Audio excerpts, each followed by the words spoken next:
For those of you who don't know Andrew Jackson, he's complicated. He's a man full of contradictions, and what I like about him is he's full of conviction. So this play sort of follows him from boyhood, in the back hills of Tennessee, to soldier, to prisoner of war before he was 14 years old, to general, to lawyer, to governor, to president. And so this play just drives him along with this sort of this chaos that is constantly circling around him.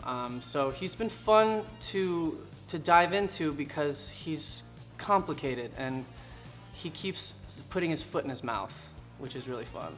As far as Andrew Jackson being a protagonist or antagonist, I'm approaching him as neither.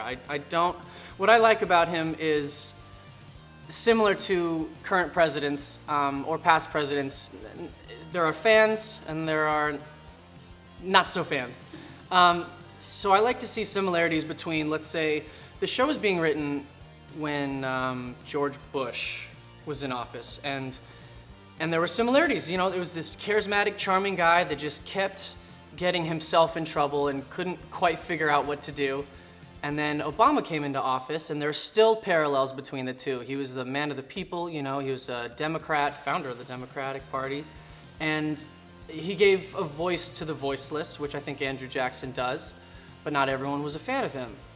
And what's crazy is even with Donald Trump being president right now, it's this man that has no filter.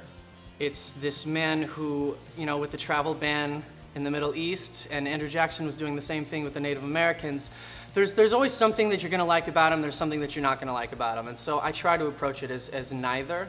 And I want them to form their own opinion.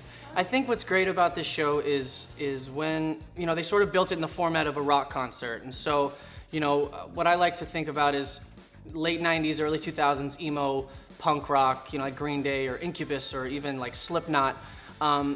It gave people an identity. It gave something to latch onto if they weren't feeling heard, which was, sort of the frontiersmen at the time. And, the underclass, the middle to lower class.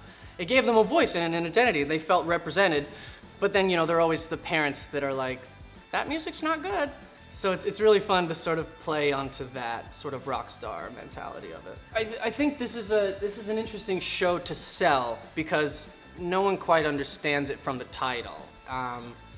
So what I'm telling people is this is a 90-minute emo punk rock history lesson that is R-rated, and I just have to give a couple shout-outs here. This is what the creative team has done, from Melinda in casting to John the director and Don Daly and Joel the choreographer.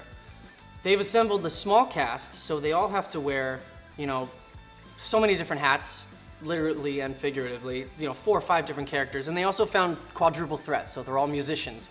And the centerpiece of this show is the band. So, these characters are jumping in and out from frontiersman to congressman to cheerleader to an Indian to a Spaniard, and then they pick up a guitar and they jam with the band, like right in your face. And that to me is really, really special. So I think what they've assembled is truly remarkable, and I'm happy to be a part of it. I will make them all bleed.